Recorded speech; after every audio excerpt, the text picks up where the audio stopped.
प्यारे बच्चों, हमने एक पद तैयार किया। अब अगले पद की ओर चलते हैं।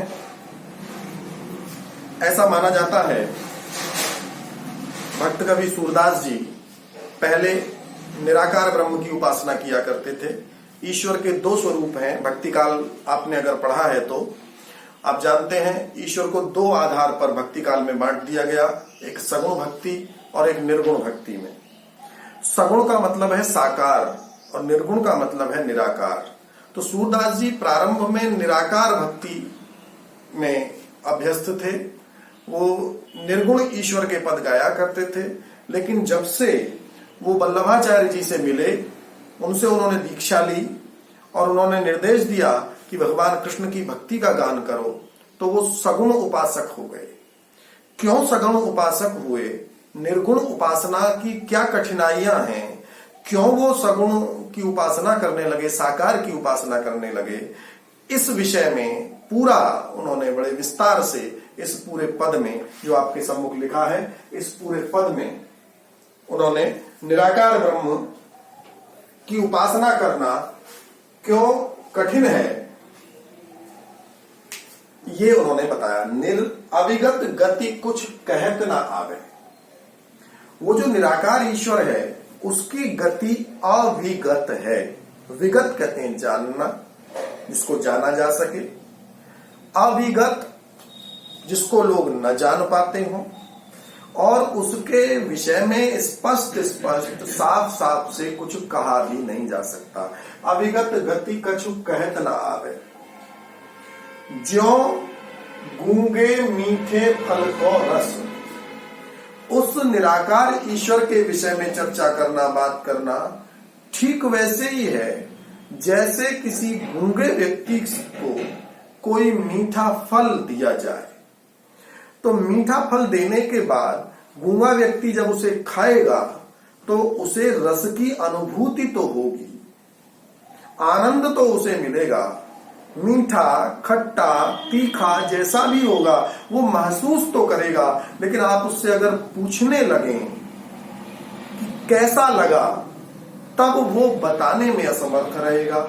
ऐसे ही निराकार ब्रह्म की उपासना करने वाला जो उपासक है, वो स्वयं उपासना करे और उसे उसमें आनंद आने लगे, ये तो संभव है, लेकिन उससे पूछा जाए कि वो निराकार कौन है और कैसा है, तो ये उसकी व्याख्या करना संभव नहीं है। तो ज्यों गूंगे मीठे फल को रस अंतर्गत ही भाव है। जैसे वो अंदर अंदर महसूस करता है, ऐसे ही निराकार का उपासक जो है वह भी अपने अंदर में ही कुछ महसूस कर सकता है। परम स्वाद सब ही सुनिरंतर। निराकार के उपासक ऐसा कहते हैं कि हमारा जो वो निराकार ईश्वर है उसकी उपासना करने में अत्यंत स्वाद, आनंद आता है। अत्यंत आनंदित करने वाले पल होते हैं वो। अमित तोष उपजावे। उसकी उपासना करने से अमित तोष, अमित मित कहते हैं सीमा, अमित मित शब्द का अर्थ होता है सीमा, और अमित जिसकी कोई सीमा ना हो, जिसका कोई परिसीमन ना किया जा सके, जिसको निर्धारित न किया जा सके सीमाओं के अंदर, ऐसे व्यक्ति को, ऐसी चीजों को अमित कहा जाता है। तो ये अमित तोष उपजावे। सूरदास जी कहते हैं यद्यपि उससे अमित तोष प्राप्त हो सकता है, संतुष्टि प्राप्त हो सकती है, संतुष्टि भी ऐसी जिसकी कोई सीमा ना हो, लेकिन वो मन वाणी को अगम, उसके विषय में क्या कहते हैं विद्वान? क्या निराकार ईश्वर तक मन पहुंच सकता है? बोले ना, मन उसको नहीं पा सकता। तो क्या निराकार तक वाणी पहुंच सकती है? बोले नहीं, वाणी भी निराकार तक नहीं पहुंच सकती। निराकार ईश्वर तक वाणी की भी सामर्थ्य नहीं है। तो फिर इंद्रियां पहुंच सकती हैं?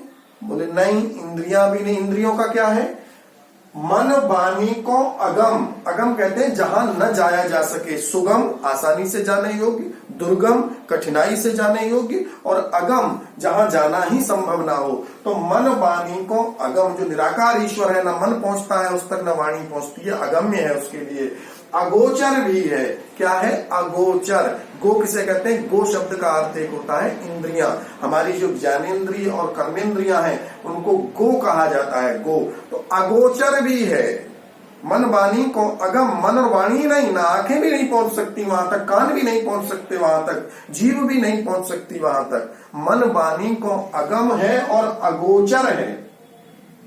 सो जाने जो पावे, जो उसे पा लेता है वही उसको जान पाता है, लेकिन दूसरे को बता नहीं सकता। रूप रेख गुण जाति जुगति बिन। सूरदास जी कहते हैं भैया अब हम अगले वाले व्यक्ति को कैसे निर्देशित करें, कोई किसी को कैसे निर्देशित करे कि उसकी उपासना इस आधार पर करें। ना तो उसका कोई रूप है, क्योंकि निराकार है तो आकार ही नहीं है, ना कोई पहचान चिन्ह है, रेख, रेख का अर्थ है पहचान का कोई चिन्ह, रूप रेख, कोई रूप नहीं, कोई रेखा पहचान चिन्ह नहीं, कोई उसके अंदर गुण नहीं, उसके गुणों का पता नहीं, गुण निर्गुण है क्योंकि, ज्वाति नहीं पता, जुगति पहुंचने की कोई युक्ति नहीं पता। तो इन सबके बिना न रूप है, न रेखा है, न गुण है, न जाति है, न युक्ति है पहुंचने की, तो इन सबके बिनु निरालंब कित धावे, बिना आलंबन के, बिना सहारे के कहाँ जाया जाए, कहाँ खोजा जाए। सब विधि अगम विचारहि, उस निराकार ब्रह्म की उपासना को विद्वानों ने सब प्रकार से अगम्य कहा है, बहुत कठिन कहा है।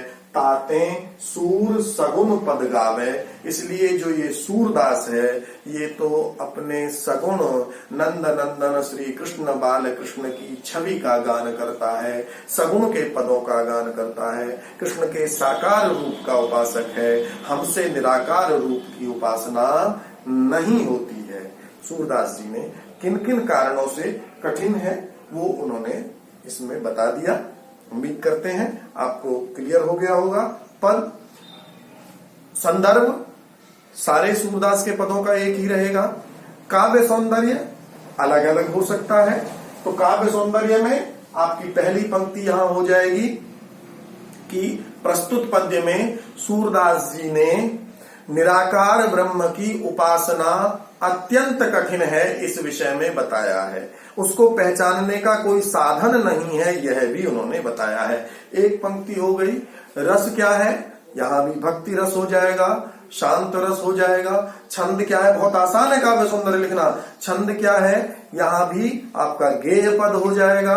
और अलंकार क्या है, यहां आपका अलंकार अनुप्रास आप लिख दें। अनुप्रास सब ही सुनिरंतर, इसमें अनुप्रास हो जाएगा। अगम अगोचर में अनुप्रास हो जाएगा। जाति जुगति में अनुप्रास हो जाएगा। तो आपका अनुप्रास अलंकार हो जाएगा। और भाव साम्य में आप लिखना चाहें तो इसका भाव साम्य तुलसीदास जी ने कुछ इसी तरह से लिखा है।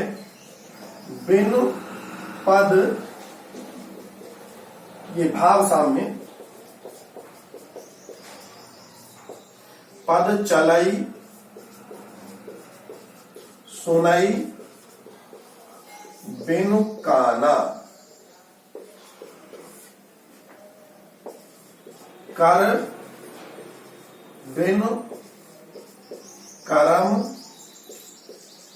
करई विधि नाना।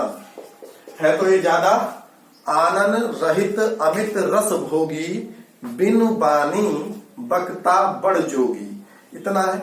वहां भी बिना पैर के चलता है, बिना कान के सुनता है, बिना हाथ के कर्म बहुत प्रकार के करता है। मतलब क्या है, निराकार की ही उपासना की बात कही है। उपनिषदों में भी आया, अपाणी पादो जवनो गृहीता पश्चित्य चक्षु स्नोक्य करना। बिना पैर के चलता है, कान के बिना सुनता है, आंख के बिना देखता है, हाथ के बिना पकड़ लेता है, ऐसा शास्त्रों में कहा गया है। ये आपका भाव साम्य हो सकता है। इसके बाद चलता रहेगा। अगला पद होगा हमारा, बहुत महत्वपूर्ण पद हैं ये। इनमें से कोई भी पद आपका परीक्षा में पूछा जा सकता है। तो हम उम्मीद करते हैं कि आप इनको अच्छे से तैयार करेंगे।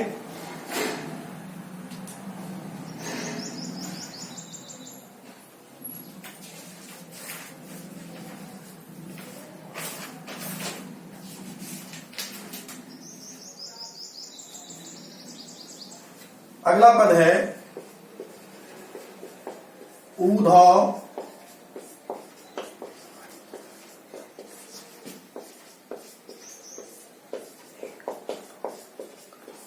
मन न भये 10-20।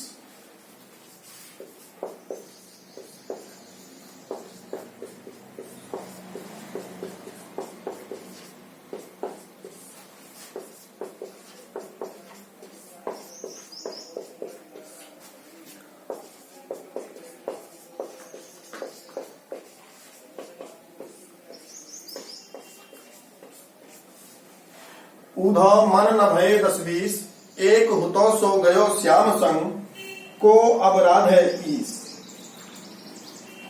इंद्री शिथिल भई केशव बिन,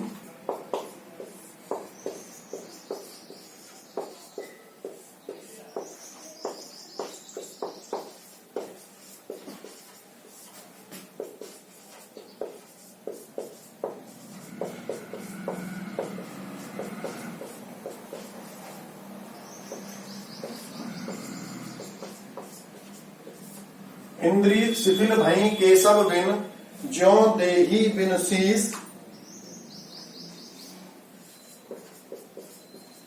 आशा लागी रहती तन, श्वासा जीवहि कोटि बरीस। आशा लाग रहती तन श्वासा जीवहि कोटि बरीस।